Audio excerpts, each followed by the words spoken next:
So my name is Brandon Galarita. I grew up in Lahaina, Maui.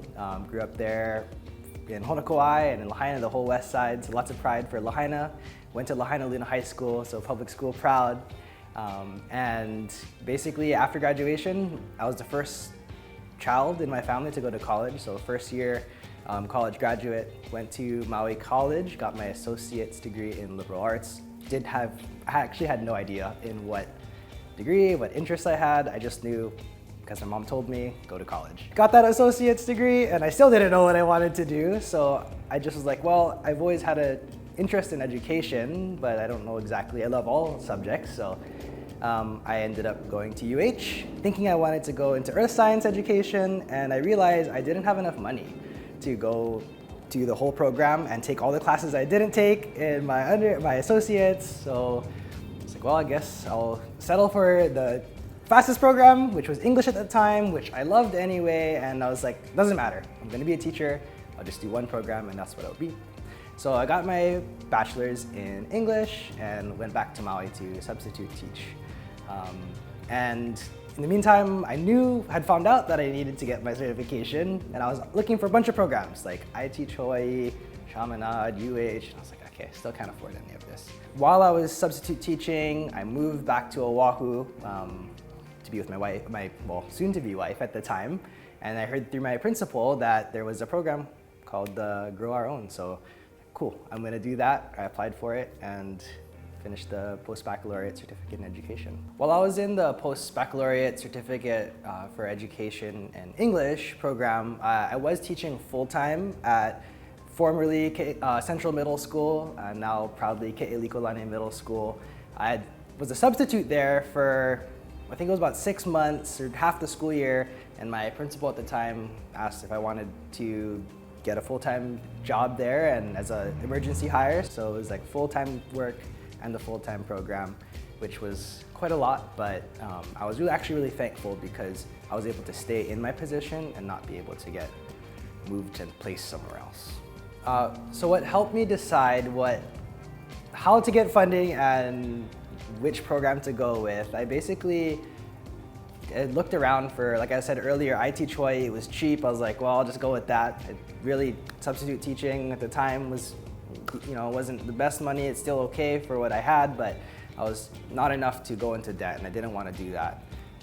So when I was teaching, my principal was like, hey, there's this program, Grow Our Own, you should apply. And it's like, yeah, I should apply. Like, it's gonna pay for everything and you just have to commit to 3 years, which was like nothing because I grew up in Hawaii, I want to stay in Hawaii, and I feel called to Hawaii. So it didn't matter if there was a stipulation for how long and where to work. So it was pretty clear that the full ride with that work commitment was easily the option, and come to find out it was an incredible program. So the funding really helped me in my program because I was able to just focus on the program and my work, which the program plus the work, like together, was, it just made everything easy and seamless. It was a lot of work because instead of being under a teacher and having just certain days where I was teaching, it was the whole time, but I think that was actually very powerful because I was able to really hone in on my craft and do the work in a different way than my peers did. And I can only imagine what some of my classmates, peers would have had to experience with hearing the stories about them having other jobs, and probably even more sleepless nights than I had. So yeah, it was a blessing, and I can't have asked for more. The only thing I would wish someone had told me about the program or looking for funding in the first place before I got into the program was that they had done it sooner.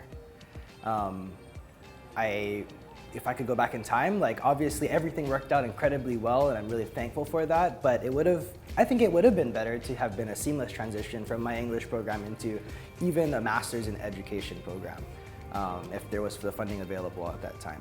But I know these programs are available, and I've had a couple friends go through the Masters in Ed and the post-bac certificate program, and they got funding. So, and they did it seamlessly. So it was nice to see, but I wish someone had told me. So the most important advice I would give to someone who's looking for funding would to really exhaust all your options. For myself, like I had said earlier, I was actually not afraid to talk to people, afraid to apply for things because I didn't feel like I was worthy. But there are people out there that want to support you and they want to give you the money to make an impact. If I had known that I could go and ask and apply without having any fear, like just go ahead and do it. And then on top of that, don't be afraid to write something like that's purely from your heart, and like it needs to be polished and ready to go.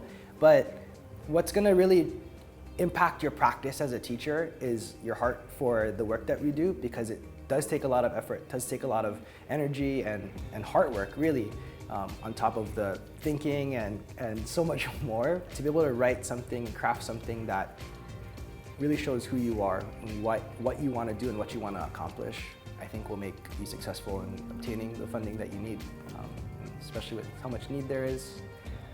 We need extra special people too.